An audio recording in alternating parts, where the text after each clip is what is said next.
Hey, Heather. Hey, Jen. What are you listening to this week?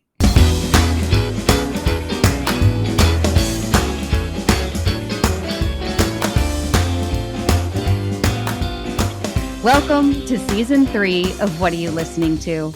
The weekly podcast created to foster community through music by sharing the stories behind the songs that soundtrack our lives. Some of the songs are old, some new, all good. I'm Jenn Tully, and this week we are going back to school. I'm joined by Heather Garner. Heather is a lifelong educator, mom, and boutique owner. She currently teaches theater in the Keller ISD and founded and runs an online boutique called Hello 50, where she curates clothing collections for women who want to feel confident and stylish at any age. We'll learn more about Heather as we discuss our song picks and the music that takes us right back to school. For the best listening experience, I recommend tuning into the show on Spotify. There, you can hear the show with the songs we discuss incorporated. You can also find the show on Apple, Amazon Music, or wherever you stream. But if you're not listening on Spotify, be sure to give the playlist a listen and then tune into our conversation. With that, let's get started. Heather, what are you listening to this week? Jen, I'm so excited to be here with you today. This is going to be so much fun. It is going to be fun. And before we jump into our song picks, I'm going to go ahead and give like a spoiler alert. Not only is Heather a teacher and a theater teacher, which we're so grateful for. I think arts in the schools are so important. And one of the reasons I think arts in the schools are so important is because that is how you and I met. Not only are you a teacher, but we were also classmates. So I felt like you were the perfect guest to join me on the Back to School episode. I love it. Yes, we go way back. Okay. So tell me, Heather, I know you're busy. School's getting ready to start. Thank you so much for giving me your time this week. So I'm dying to hear, what is your first song pick? All right. As a teacher, summer is actually like a cruel thing for us because everyone's like, oh, you get the summers off. But it's just hard because summer ends and then it's like we're used to sleeping in, staying up late, and then bam, we're back to, 5:15 wake up, get in the car, drive to work, and be ready to entertain little children all day long. And so I need a pump up song. So especially on days where it's really hard to get going. And I've had the same pump up song since junior high. And it never fails. I know every word. If you're driving next to me and you see me listening to the song, everyone thinks I'm crazy. Look at me like, woo. That song is Supersonic by JJ Fad. It's going way back, Jen.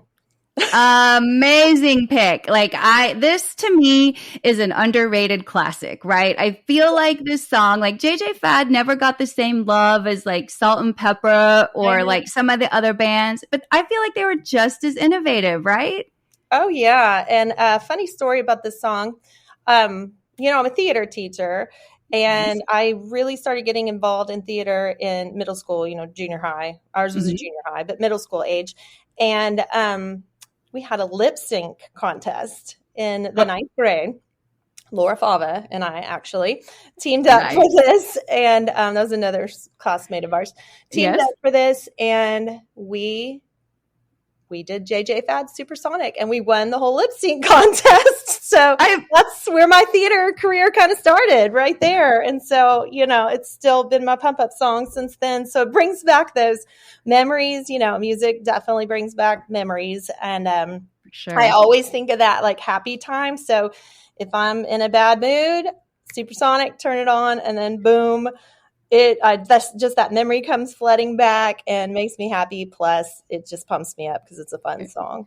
Well, and it's so funny that you won the number, like the first note that I wrote after like underrated classic, love JJ Fad, is never pick this song for karaoke. And then that was our lit, and we won $100, Jen. $100. Yeah, back then it was like $100 was big time, That was big time. Oh, so that my is gosh. like happy song for me. So it had to be my first pick. So. Well, and the song is, the whole album too. Like after you chose this song, I'm like, I'm going to go back and see if the album holds up. And it fully does. Like this song is the title track. It's off the Supersonic, the album, which was released, I want to say in like 88. Yeah, I think it's from 1988. Yeah. And I just think like, the way they start off where they're just like rapping and beatboxing, we're JJ Fad and we're here to rock. Like so much confidence, so much attitude. Like it just kicks it off. Like you said, you can't help but feel like pumped up. And again, in the 80s, like having an all female group that was this empowering, like I love it. I love it. And I also think it's hilarious too that in junior high, you were able to do this in a lip sync Like I kind of feel like JJ Fad's maybe not allowed anymore. I mean, you wouldn't, I'm not going to tell you what we wore either, because definitely wouldn't be allowed these days, but I'll have to tell you that some other time. Right, that's for another episode. But clearly you've always been interested in fashion because you were curating outfits back then, it sounds like. Tell me about, because your schedule, I'm sure, is not full enough teaching theater to elementary school kids. Tell me about this boutique you decided to start. All right. Like you said, I have always loved fashion, clothes. It's an art form for me, another art form, just putting outfits together, things like that. I have 3 kids. My youngest is a senior now, and my life has slowed down a lot. Like I am used to being busy all the time. And if I'm not busy, I'm bored. And so it just gives me something to do when I go home. It's something I've always wanted to do. And we all know teacher incomes are not the highest. So sadly, kids in college or almost in college, the last one's almost in college. It's a little extra income for us poor little teachers here. So. Well, and it's a great boutique. I love the way you organize the collection. So at the end of the show, we'll definitely I'll definitely give all the information to the listeners so they can check out the shop as well. Because like I said, in addition to teaching the youth of today, you're also helping us moms look good and get ready for back to school too. So I have multiple passions, Jen, multiple passions. You're a multi-talented woman, always have been. Oh, thanks. Well, tell me about your second pick. I really can't wait to get into this one. Okay. My second pick is Ice Ice Baby by Vanilla Ice. Yeah. Yes. I mean, you go. Tell me. Well, first of all, we have to talk about how he performed at our high school. We do. I'm like, there's... Yeah, I was going to bring that up. At the height of his popularity. I mean, so Ice Ice Baby was probably number 1 everywhere at the time. And our high school won a contest. I think it was the Black Awareness Group. I don't know. I think so, yeah. They partnered with the radio station, like the hip-hop radio station in Dallas. They had to collect pennies. I remember that. And our school won. And Vanilla Ice came and performed. And I just remember it like it was yesterday. And that song just, of course, brings back that awesome memory from school. And it was in our auditorium, our theater, our stage that we performed on. So we stood on the same stage as Vanilla Ice. But the song is important to me as a teacher because it is my calm down song. And I know it sounds weird. So I got a pump up song and a calm down song. So let me explain. So I teach elementary theater, so kindergarten through 4th graders. And, they can push your buttons now and then and make you want to lose your mind and yell and all that. And I'm not a yeller, but sometimes I feel like I want to. And so I'll just start saying, stop, collaborate, and listen, and I change. So I start singing Ice Ice Baby, but I change the words, like theater is fun, baby. I love it. Okay. Now it makes sense. Of course, I remember him performing at our school, but definitely like stop, collaborate, and listen. I'm like, That is like that's the perfect thing to say to young children that are crazy. And it's a trick that works, right? Every elementary school does. Like they have some like version of like the dun dun dun dun dun, dun you know, or whatever it is. So. Yes, it's an attention getter, and then they know that I'm gonna break out in the rest of the song and make up something funny, and I dance around, and it calms me down, and it gets their attention and calms them down, and just sort of, if something's a tense situation, it changes the mood. But I also used it in one of my shows, A Christmas Carol of at the end.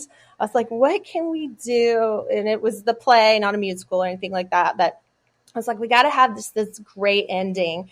And so I changed the words to Scrooge, Scrooge, baby. And we did a whole choreographed number, just, had the music in the background, and we sang Scrooge, Scrooge, baby instead of Ice, Ice. I love this.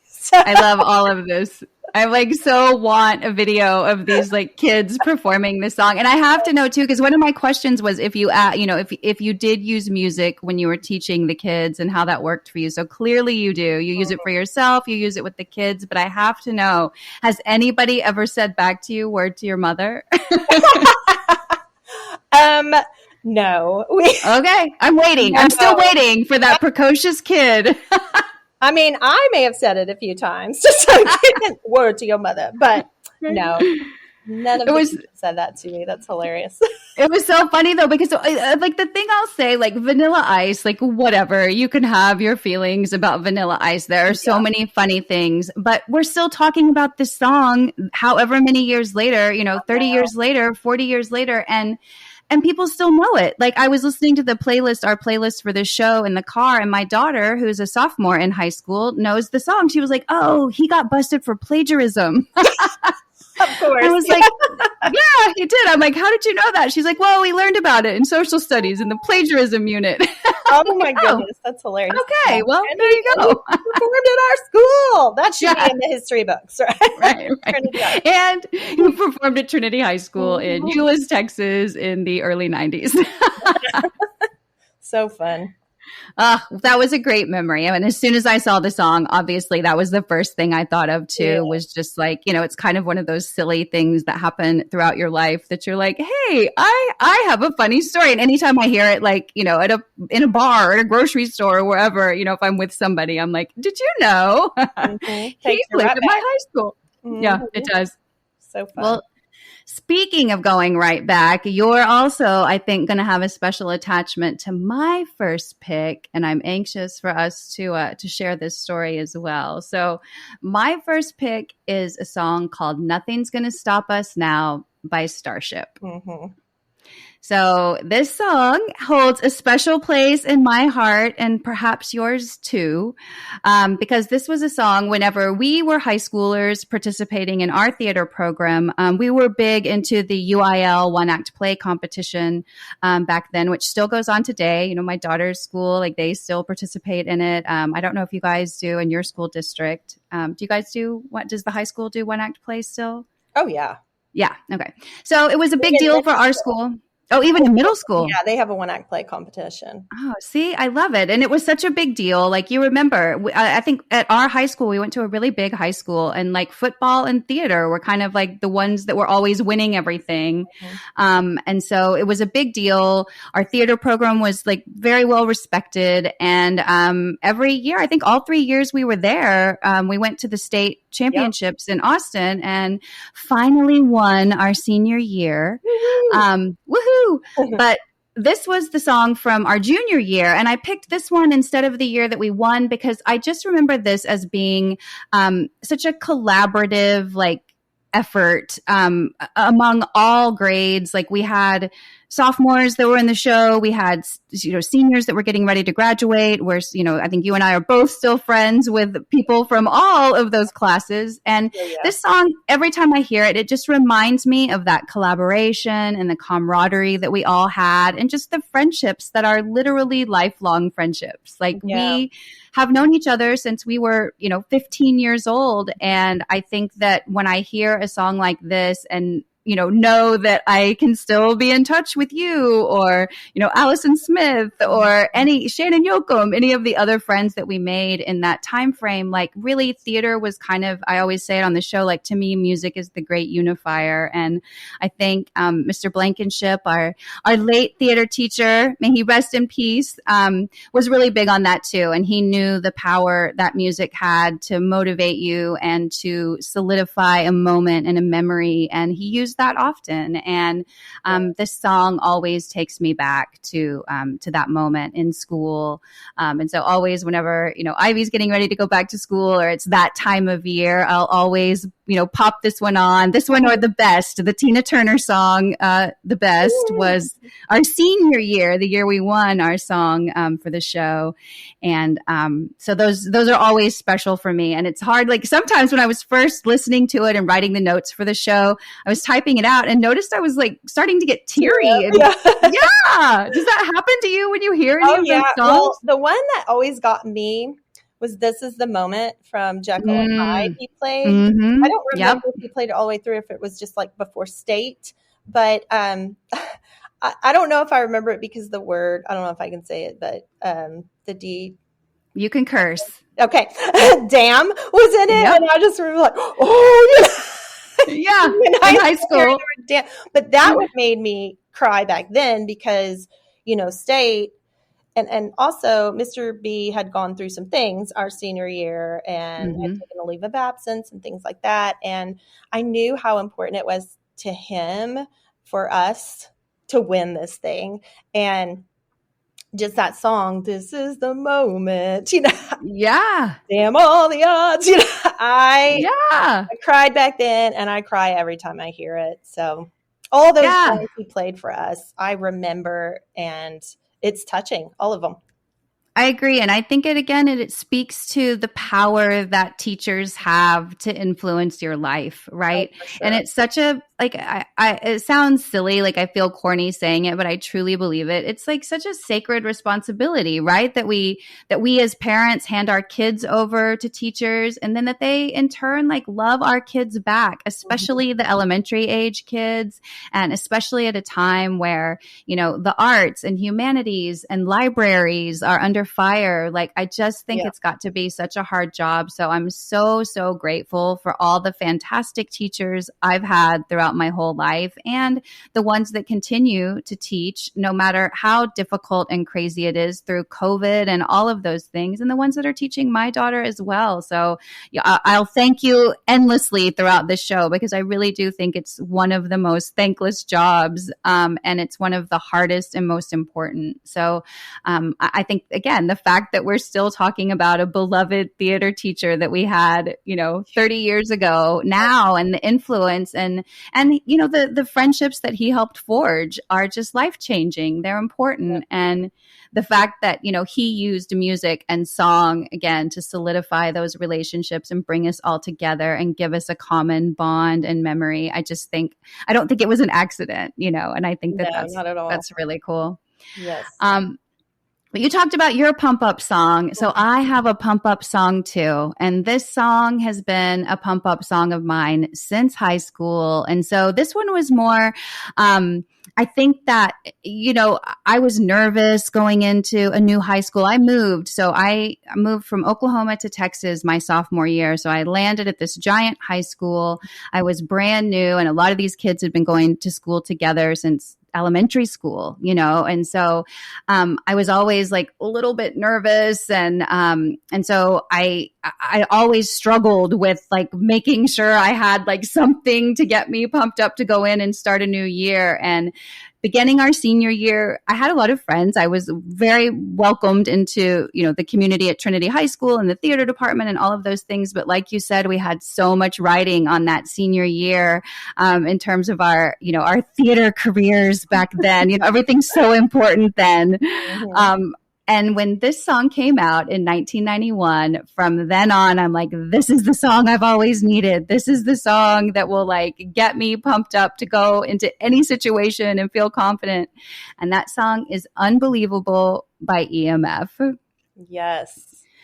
So the funny thing about this song is that like now that I listen to it, it's such a strange experience to have these songs from the 80s and 90s, because back then I think people forget, or some people don't even know, that you didn't have the lyrics readily available the way you do No. now. Right? Like Yeah, maybe you right. had liner notes in a CD or, Yeah. Something, but you couldn't like turn on Spotify or Google the lyrics. Like you were just kind of muddling through it. And so as an adult, rediscovering this song and listening to the lyrics, I'm like, wow, this song is about like the worst kind of person ever. Like I used it as my pump up song all these years, and I'm like, oh, it's about a really kind of terrible person. It does get you moving, though. I have a funny memory attached with that song too. I mean, Tell my me. high school boyfriend. Okay, I drove. I don't know if you remember. You probably do. The little Geo Metro, the yellow Geo Metro, and it was yellow. So high school boyfriend played baseball, and I was coming to watch his show. Or show. It's not a show. I'm a theater teacher. Game. Same thing. Game. In my little yellow Geo Metro, and the road leading up to the parking lot past to the baseball field. And I had my little convertible down, and I was jamming to EMF, Unbelievable, as loud as I could. And he actually got mad at me. We had an argument because I embarrassed him. No, we are not still together. I embarrassed him by playing my music too loud. And it was come on. Well, I'm going to shout out your current husband and say he would never do that. You're married to the nicest man in the world. Singing with me. He'd probably dance and sing with me. No, he's awesome. Oh, that's so funny. Yeah, I mean, it's hilarious that like a song, and I feel like too, even having heard the lyrics and knowing what the song's about now, like I still feel like, so what? It's still going to be my pump up song, like you're able to sort of like let it go in a way that doesn't matter, I think, the way it does to kids now, because they have such easy access to the lyrics. Like my daughter, I don't know about your kids. I know you have one son that's also a musician, so maybe the lyrics are like important to him. But for Ivy, he writes lyrics, writes songs. So it's really like it matters now, I think, to kids in a really different way than it did when we were young. And so it's funny. Like I don't think Ivy would ever be able to get behind a song whose lyrics she discovered, didn't match the vibe of the song or meant something different than what she thought the song meant. But for us, we didn't you could understand like enough of the lyrics to get the basic gist, but I was really kind of way off the mark with this song. I mean, I'm not unbelievable. Yeah. That's all I needed. Just the unbelievable part. Yeah, that's probably how I understood it too, but right. That's fun. Well, I think that we definitely picked some good songs that took me back to school, took you back to school, and will hopefully take our listeners back to school. So thank you again for sharing what you're listening to this week, the week before school starts, which is the craziest week in your life. It is. Yeah. And more importantly, again, thank you for being a teacher, and especially a teacher of the arts. I'm wishing you and your students all the best for the 23-24 school year. Thank you very much. As promised, to check out Heather's online boutique and learn when new collections drop, just in time for back to school, because moms need back to school looks too. Yes. You can follow her on Instagram at Hello50. That's HELLOFIVE_OH. Hello50. Thanks, Jen. You're welcome. And also, this season, we have a new way to connect with What Are You Listening To listeners. You can call, text, or leave us a Google voice message at 512-900-9169. There, you can share your thoughts, suggestions, and love, and you may be featured on an upcoming episode of the show. As always, please be sure to follow, download, and share this show. And last but not least, to stay informed on all things Super Awesome Mix and What Are You Listening To, be sure to follow us on Instagram at Super Awesome Mix. Thanks for listening, and please join me again next week to find your new favorite song.